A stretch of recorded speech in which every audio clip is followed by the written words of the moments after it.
প্রিয় শিক্ষার্থী ভাইয়া অথবা আপু, সিএমআই স্কুলের উচ্চতর গণিত দ্বিতীয় পত্র ধারাবাহিক লেকচার ভিডিওর আরও একটি নতুন পর্বে তোমাকে স্বাগতম।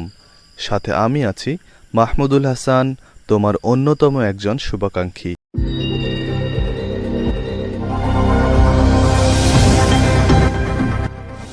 আজকে আমরা এমন একটা ইম্পর্টেন্ট টপিক নিয়ে আলোচনা করব, যেই টপিকের সাহায্যে স্থিতিবিদ্যার একটা বড় অংশের ম্যাথ সলিউশন করা যায়। এবং দেখতেই পাচ্ছ সেই টপিকের নাম হচ্ছে লামির উপপাদ্য। তো লামির উপপাদ্য কি বলে? লামির উপপাদ্য বলে যদি তিনটা বল কোনো একটা বিন্দুতে কার্যরত থেকে ওই বিন্দুটাকে যদি সাম্যাবস্থায় রাখে, তাহলে প্রত্যেকটা বল অপর দুইটা বলের অন্তর্গত কোণের সাইনের সমানুপাতিক হবে। অর্থাৎ মনে করো পি বল যে আছে, সেই পি বল অপর দুইটা বল যে আছে ওয়াই ও জেড, এই কোণের সাইন অনুপাতের সমানুপাতিক হবে। তার মানে পি সমানুপাতিক, আমরা বলতে পারবো পি সমানুপাতিক সাইন কোনটা? অবশ্যই ওয়াই ও জেড কোনটা। তার মানে P by sine Y O Z, এই কথাটা বলা যাবে একটা ধ্রুব সংখ্যা। একইভাবে আমরা বলতে পারবো Q by sine Z O X এবং R by sine X O Y, এই সবগুলো অনুপাতেই একটা করে ধ্রুব সংখ্যা হবে। এবং তার মানে আমরা বলতে পারি যে এই তিনটা অনুপাত পরস্পর সমান। তো লামের উপপাদ্য টোটাল তিনটা পদ্ধতিতে প্রমাণ করা যায়। আমি সবথেকে সিম্পলেস্ট যেটা পদ্ধতি সেটা নিয়ে আলোচনা করব, অর্থাৎ বিগত পর্বগুলো থেকে ধারণা আছে এরকম একটা পদ্ধতি নিয়ে আলোচনা করব।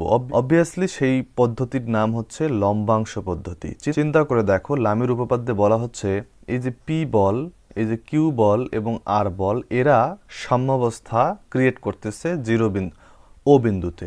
তার মানে এই তিনটা যে বল আছে, প্রত্যেকটা বলের লব্ধি যে জিরো সেটা আমরা বলতে পারি, কারণ আমরা জানি একাধিক বল যদি একটা বিন্দুতে কার্যরত থাকে তাহলে তাদের লব্ধির মান হয়ে যায় 0। তাহলে আমরা যদি এখানে লম্বাংশের উপপাদ্য ফেলি, আমরা কি জানি? প্রত্যেকটা বলের লম্বাংশের সমষ্টি লব্ধির লম্বাংশের সমান হয়। এখন আমরা যদি পি বল বরাবর আমরা যদি লম্বাংশের উপপাদ্য অ্যাপ্লাই করি, পি বল বরাবর লম্বাংশের উপপাদ্য অ্যাপ্লাই করব। এখন কথা হচ্ছে পি বল বরাবর যে অ্যাপ্লাই করব সেটা সাইন অনুপাতটা নেব নাকি কজ অনুপাতটা নেব? কজ অনুপাত নিলে আলটিমেটলি আমি প্রমাণ করতে পারবো না, কিন্তু সাইন অনুপাত নেব। তার মানে পি বলের লম্ব বরাবর আসলে আমি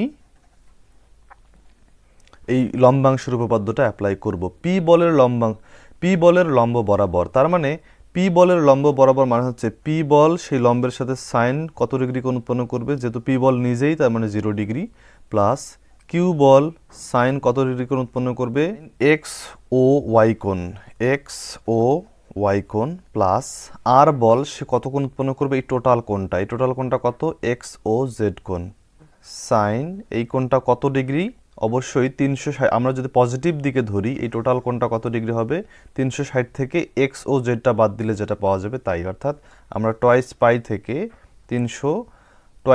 থেকে এক্স ও জেড এটা আমরা বাদ দিচ্ছি, ইজুকাল টু লব্ধির লম্বাংশ। লব্ধি যেহেতু 0, তার আবার কিসের লম্বাংশ, ইজুকাল টু 0। তাহলে আমরা কি লিখতে পারি?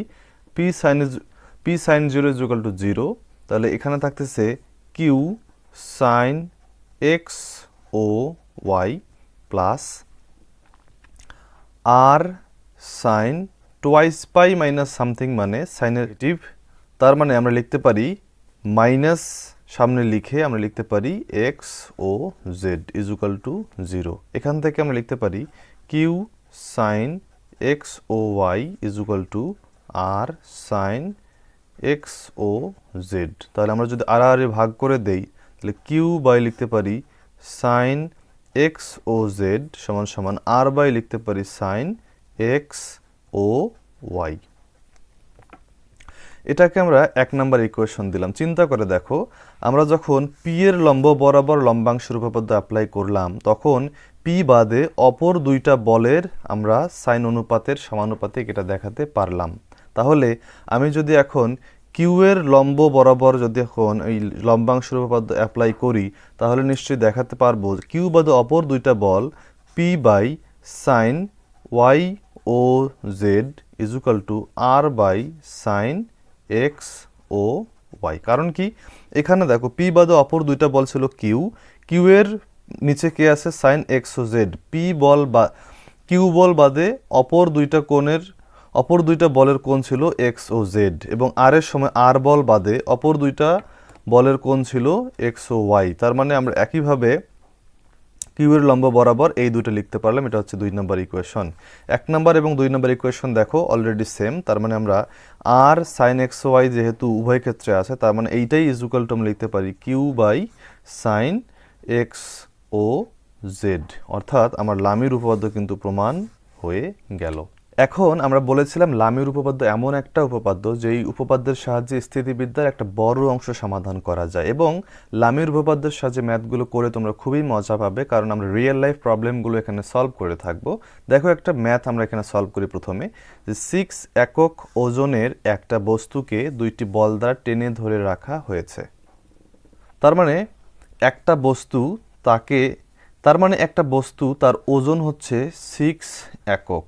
ওজন যেহেতু এক প্রকারের বল, সেক্ষেত্রে আমরা এটাকে 6 একটা বল দ্বারা প্রকাশ করলাম। এখন দেখো যে অপর দুইটা বল তারা নাকি এই বস্তুটাকে টেনে ধরে স্থির করে রেখে আছে, এবং সেই বল দুইটা একটা হচ্ছে আনুভূমিক বরাবর, মনে করো এটা হচ্ছে আনুভূমিক বরাবর একটা বল, মনে করো এটা পি, এবং অপর বলটা আনুভূমিকের সাথে 30 ডিগ্রি কোণ উৎপন্ন করে। তাহলে আনুভূমিকের সাথে 30 ডিগ্রি কোণ কোনটা হবে? মনে করতে পারো যে এই দিকে মনে হয় 30 ডিগ্রি অঙ্কন করলে হয়ে গেল, কিন্তু না, চিন্তা করে দেখতে হবে একটু, যে এদিক থেকে তুমি যদি একটা বল ডিজাইন করো, তাহলে কিন্তু দেখো যে দুইটা বল এদিক থেকে, একটা বল এদিকে, তার মানে অবশ্যই এটা স্থির অবস্থায় থাকবে না। আমাদের একটু ভেবেচিন্তে এই চিত্রটা ড্র করতে হবে, যে যেহেতু তার ওজন নিচের দিকে ক্রিয়া করে, সে নিচের দিকে নামতে চায়, কিন্তু দুইটা বল নাকি তাকে টেনে ধরে থাকে। তার মানে অপর দুইটা বল হতে হবে একটু বিপরীত দিক থেকে, তাহলেই তারা এই বস্তুটাকে স্থির রাখতে পারবে, অর্থাৎ এই কোণটা হচ্ছে আমাদের 30 ডিগ্রি। এখন আমরা 3টা বল পেয়ে গেলাম, এই বলটার নাম দিলাম আমরা কিউ বল, পি, কিউ এবং 6, এই 3টা বল আমরা অলরেডি পেয়েছি। এখন আমার টার্গেট হচ্ছে লামির উপপাদ্য অ্যাপ্লাই করা। 3টা বল থাকলে যদি বলদ্বয় বের করতে বলে, তাহলে আমরা অবশ্যই লামির উপপাদ্য অ্যাপ্লাই করব, এবং লামির উপপাদ্য অ্যাপ্লাই করার সবথেকে ইম্পর্টেন্ট কাজ হচ্ছে জাস্ট প্রত্যেকটা বলের কোণ বের করা। তাহলে দেখো তো, আমি ম্যাথে যাওয়ার আগে পি এবং 6 নিউটন যে বল আছে সেই কোণটা কত জানি? 90 ডিগ্রি। পি এবং কিউ যে বলটা আছে সেটা দেখো তো, জাস্ট 180 থেকে 30 বিয়োগ করলে যা পাওয়া যায় তাই, এবং 6 এবং কিউ এর মধ্যকার কোণটা কত খেয়াল করে দেখো তো, যে 90 degree plus 30 degree, just 90 plus 30 করে দিলেই আমরা এই কোণটা পেয়ে যাব। বল যদি দেওয়া থাকে, কোণ যদি জানা থাকে, তাহলে লামির উপপাদ্য অ্যাপ্লাই করা খুবই সহজ কাজ। তাহলে আমরা কি লিখব? পি বাই সাইন কত ডিগ্রি? সাইন হচ্ছে অপর দুইটা বলের অন্তর্গত কোণ, কিউ এবং 6 এর অন্তর্গত কোণ হচ্ছে 90 plus 30 is equal to Q by অপর দুইটা বল পি এবং 6 এর মধ্যকার কোণ কত?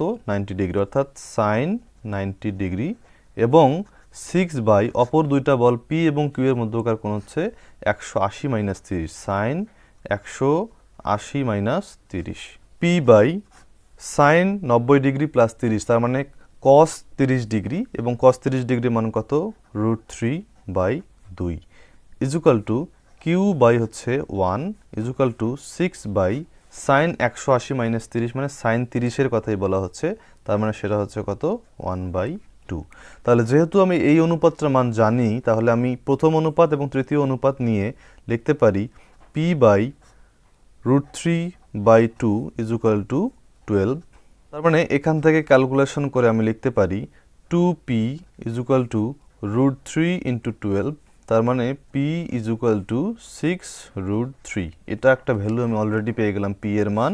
এখন অপর দুইটা যে অনুপাত আছে, কিউ এবং 6 এর যে অনুপাতটা আছে, Q by 1 is equal to আমি লিখতে পারি 12, তার মানে কিউ ইজ ইকুয়াল টু 12, অর্থাৎ দুইটা ভ্যালু আমি বের করতে পারলাম, এবং এই পি কিউ এর মানই বের করতে হবে, অর্থাৎ আনসার বের হয়ে গেল। এরপরে খুব ইন্টারেস্টিং একটা ম্যাথ নিয়েছি, খেয়াল করে দেখো, যে 60 কেজি ওজনের একটা বস্তুকে, এখানে কেজি ওজনের মাঝে একটা হাইফেন আছে, এই কথাটার একটা তাৎপর্য আছে, সেটা হচ্ছে কেজি এবং ওজন যদি একসঙ্গে থাকে, কেজির পরে হাইফেন দিয়ে যদি ওয়েট লেখা থাকে, তাহলে আমি বুঝবো সেটা একটা বলের কথা বলা হচ্ছে। অর্থাৎ 60 কেজি দেখে যে তুমি ওজন কেজি শব্দটা দেখে মনে হতে পারে ওজন তো কেজির সঙ্গে 9.8 গুণ করলেই বের হয় ওজন, তার মানে আমি 60-এর সঙ্গে 9.8 গুণ করি, তা করা যাবে না। কখন করা যেত?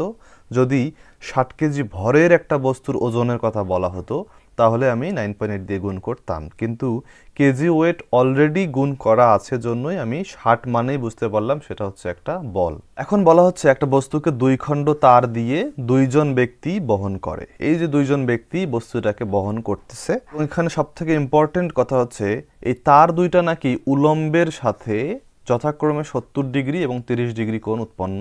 মনে করি প্রথম ব্যক্তির সাথে 70 ডিগ্রি এবং দ্বিতীয় ব্যক্তির যে তারটা আছে সেটা 30 ডিগ্রি কোণ উৎপন্ন করে। কার সাথে?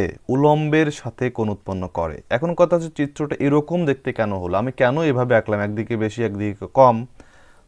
কারণ হচ্ছে যে এইটা মনে করো উলম্ব, এটা যদি উলম্ব হয়, প্রথমে এইটাকে যদি আমি 70 ডিগ্রি মনে করি এবং এইটাকে যদি 30 ডিগ্রি মনে করি, তাহলে দেখো তো এইদিকে হবে বেশি কোণ, তার মানে এদিকে বেশি জায়গা থেকে আসতে হবে এবং এই দিকে কম জায়গা যেতে হবে, তাহলেই আমি এই কোণটা 70 ডিগ্রি এবং এই কোণটা 30 ডিগ্রি অঙ্কন করতে পারবো। অর্থাৎ যেই ব্যক্তির দিকে বেশি ডিগ্রি কোণ উৎপন্ন করবে সেই ব্যক্তি থেকে এই বস্তুর বেশি দূরে থাকবে, আর যেই ব্যক্তির দিকে কম কোণ উৎপন্ন করবে সেই দিকে অল্প দূরত্বে বস্তুটা থাকবে।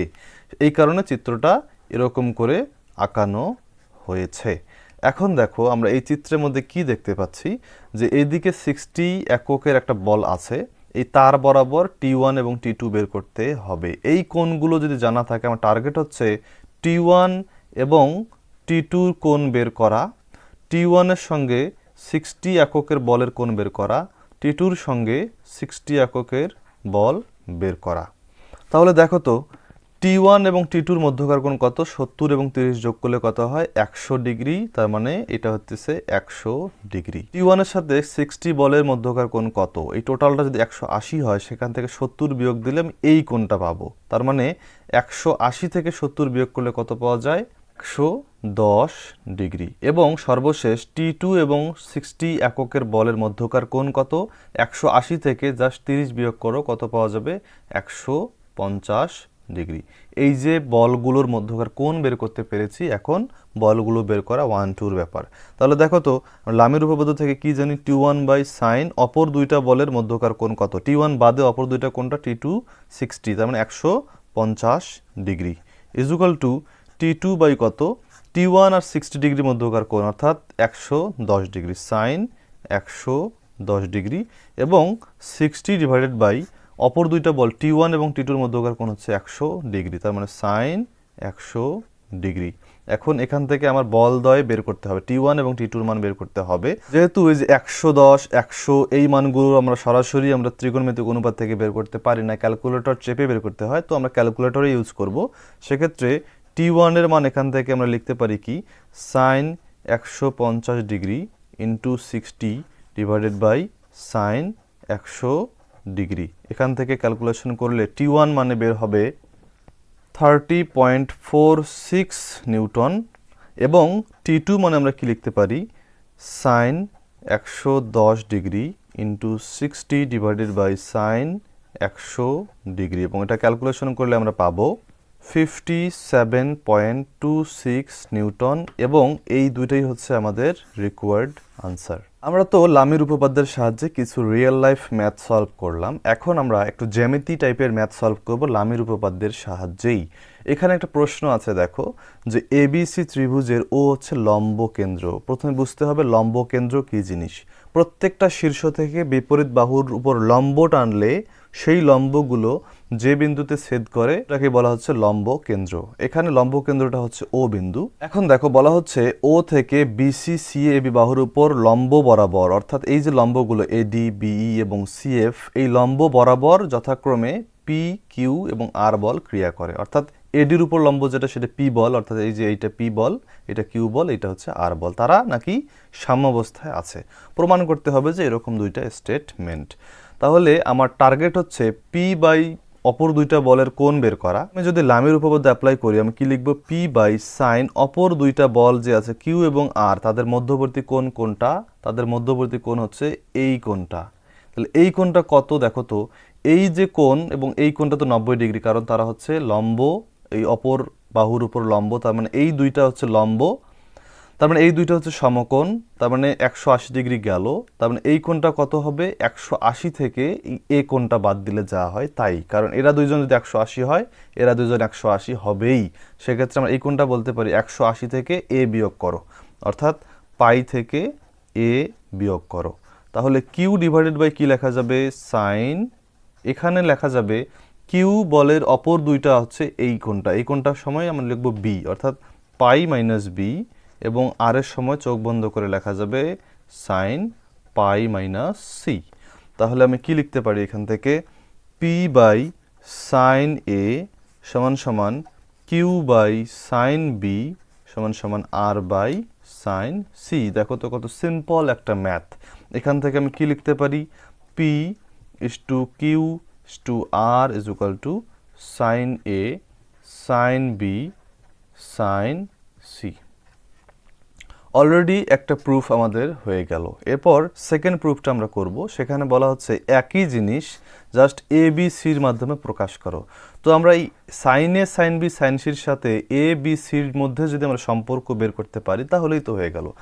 আমরা জানি এ বাই সাইন এ সমান সমান বি বাই সাইন বি সমান সমান সি বাই সাইন সি। এইটা আমরা সাইন সূত্র থেকে জানি। তো সেক্ষেত্রে আমরা অবশ্যই এই যে sine A sine B sign সির জায়গায় সরাসরি এ বি সি বসাতে পারি, অথবা আমরা যদি এখানে একটা ধ্রুব সংখ্যা কে ধরে নেই তাহলে আমরা লিখতে পারবো যে sine A is equal to A by K, এভাবে sine B is equal to B by K, sine C is equal to C by K. তাহলে সেই মানগুলো যদি আমরা এইখানে বসিয়ে দেই তাহলে সেই কে গুলো উপরে চলে যাবে আর ধ্রুব সংখ্যা তো এখানে থাকবে না।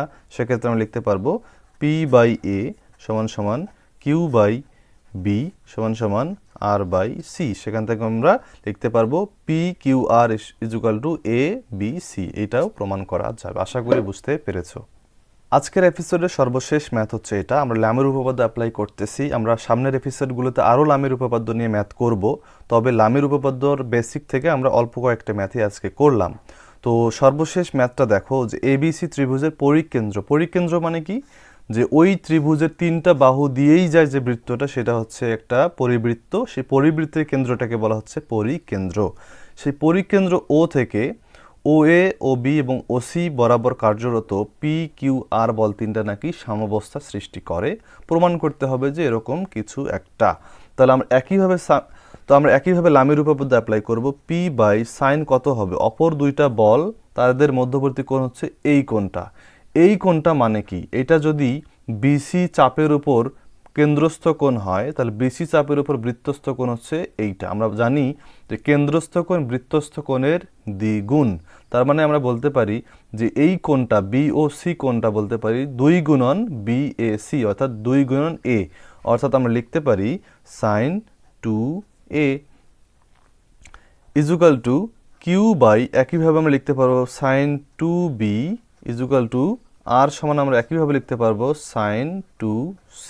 তাহলে আমাদের যেহেতু কোসেক 2a-তে আনতে হবে, তো আমরা সাইন 1 বাই সাইন 2a মানেই তো কোসেক 2a লিখতে পারি। অর্থাৎ পি এর সাথে 1 বাই সাইন 2 এর জায়গায় আমরা লিখলাম cosec 2a equal to Q sine 2b-র জায়গায় লিখবো কোসেক 2b এবং আর এর সময় লিখবো কোসেক 2c। অর্থাৎ প্রথম প্রমাণটা আমাদের হয়ে গেল। এখন সেকেন্ড প্রমাণটা আমরা এখান থেকে আবার ফেরত আসতেছি। আমরা কি লিখতে পারি? পি বাই সাইন 2a মানে হচ্ছে 2 sine a cos a equal to Q by 2 sine b cos b equal to R by 2 sine c cos c। তো সেকেন্ড প্রমাণটাতে খেয়াল করো, বাহুর সাহায্যে প্রকাশ করতে হবে। তার মানে এই যে সাইন কজ এগুলো থাকা যাবে না। তো আমরা এই যে 2 গুলো কেটে দিতে পারি সব দিক থেকেই। এরপরে আমরা সাইন এর জায়গায় আমরা কি লিখতে পারি? সাইন এ মানে আমরা লিখতে পারি এ বাই টুয়াইস আর।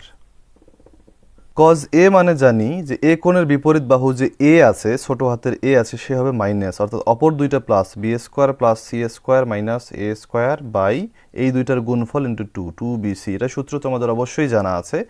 একইভাবে আমরা এখানে লিখতে পারি কিউ বাই তাহলে দেখো আমরা এখান থেকে 2r 2r 2r এগুলো সব জায়গা থেকে কেটে দিতে পারি কাটা। এরপরে 2 এখানকার 2 এখানকার 2ও কেটে দিতে পারি। এখন এই যে b বাই c সে অবশ্যই উপরে চলে যাবে, এই c বাই a সেও উপরে চলে যাবে এবং a b সেও উপরে চলে যাবে। তারপরে আমরা কি দেখতে পাই সেটা দেখো, আমরা কি লিখতে পারি, যেহেতু আমার কোশ্চেনের মধ্যে এই উপরের এই জিনিসগুলো থাকা যাবে না, কিন্তু এইখানে আবার a স্কয়ার আনতে হবে, এইখানে b স্কয়ার আনতে হবে, এইখানে আবার c স্কয়ার আনতে হবে। তার মানে যেটা করতে বলতেছে যে উপরেও তুমি a দ্বারা গুণ করো, নিচেও a দ্বারা গুণ করো, এখানে উপরে b দ্বারা গুণ করো, নিচেও b দ্বারা গুণ করো, এখানে c দ্বারা গুণ করো, নিচে c দ্বারা গুণ করো।